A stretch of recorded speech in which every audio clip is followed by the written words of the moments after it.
कहानी की शुरुआत एक आइसक्रीम ट्रक से होती है, जिसकी आइसक्रीम पूरे इलाके में सबसे ज्यादा मशहूर होती है। इस ट्रक का मालिक खुद को दी आइसक्रीम किंग कहलवाता है। उसकी बनाई हुई आइसक्रीम इतनी टेस्टी होती है कि बच्चे ही नहीं, बड़े भी उसके फैन होते हैं। एक दिन अचानक कुछ लोग कार में आते हैं और बिना किसी चेतावनी के आइसक्रीम किंग को गोलियों से भून देते हैं। ये खौफनाक मंजर एक छोटा बच्चा देख लेता है, जिसका नाम ग्रेगरी होता है। ग्रेगरी इस घटना से पूरी तरह टूट जाता है, क्योंकि वो आइसक्रीम किंग को बहुत पसंद करता था और उसी जैसा बनना चाहता था। यहीं से हमें यह एहसास होने लगता है कि ग्रेगरी की मानसिक स्थिति सामान्य नहीं है। कहानी अब कई साल आगे बढ़ जाती है। एक बार फिर हम एक आइसक्रीम ट्रक देखते हैं, लेकिन इस बार उसका मालिक खुद ग्रेगरी होता है। बाहर से वो शांत और नॉर्मल दिखता है, लेकिन अंदर से वो पूरी तरह से टूट चुका होता है। वो बच्चों से अजीब तरह का व्यवहार करता है और अपनी आइसक्रीम में कीड़े मकोड़े और गंदी चीज़ें मिलाकर बनाता है। हैरानी की बात यह होती है कि इसके बावजूद बच्चों को उसकी आइसक्रीम बेहद पसंद आती है।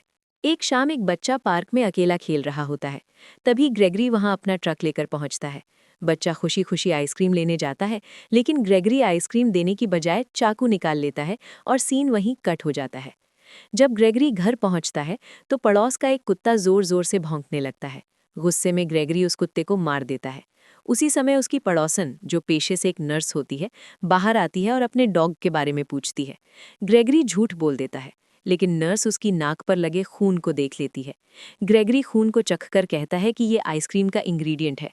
इसके बाद ग्रेगरी उस मरे हुए कुत्ते को ग्राइंडर मशीन में डालकर उसका कीमा बना देता है। इसी बीच इलाके में एक बच्चा स्मॉल पॉल गायब हो जाता है। उसके दोस्त और परिवार डर जाते हैं और पूरे इलाके में दहशत फैल जाती है। एक और बच्चा टूना अपनी आंखों से ग्रेगरी को स्मॉल पॉल को किडनैप करते हुए देख लेता है। ग्रेगरी टूना का पीछा करता है, लेकिन टूना चालाकी से बच निकलता है। जब वो अपने पेरेंट्स को सब बताता है तो वे उसकी बात पर यकीन नहीं करते। पुलिस मामले की जांच शुरू करती है और ग्रेगरी की आइसक्रीम फैक्ट्री तक पहुंच जाती है। फैक्ट्री के अंदर हर जगह खून और इंसानी बॉडी पार्ट्स के निशान होते हैं, लेकिन ग्रेगरी सबूत छुपाने में कामयाब हो जाता है। यहाँ तक कि वो पुलिस वालों को भी इंसानी अंगों से बनी आइसक्रीम खिला देता है। ग्रेगरी स्मॉल पॉल को नुकसान नहीं पहुंचाता, बल्कि उसे आइसक्रीम खिलाकर उसका भरोसा जीत लेता है और उसे सिखाने लगता है कि टेस्टी आइसक्रीम कैसे बनाई जाती है। दूसरी तरफ टूना और उसके दोस्त मिलकर ग्रेगरी को पकड़ने का प्लान बनाते हैं। उनमें से एक लड़की चोरी छिपे फैक्ट्री में जाकर फोटो खींचती है और वहां उसे स्मॉल पॉल का चश्मा मिल जाता है। अब बच्चों को पूरा यकीन हो जाता है कि ग्रेगरी ही कातिल है। हालात तब और बिगड़ जाते हैं जब ग्रेगरी टूना के पिता और कुछ और लोगों की बेरहमी से हत्या कर देता है। पुलिस को पता चलता है कि ग्रेगरी पहले एक मेंटल हॉस्पिटल का पेशेंट रह चुका है और उसकी पड़ोसन नर्स भी उसी हॉस्पिटल से जुड़ी हुई है। क्लाइमैक्स में ग्रेगरी टूना को पकड़कर अपने फ्रीजर में बंद कर देता है।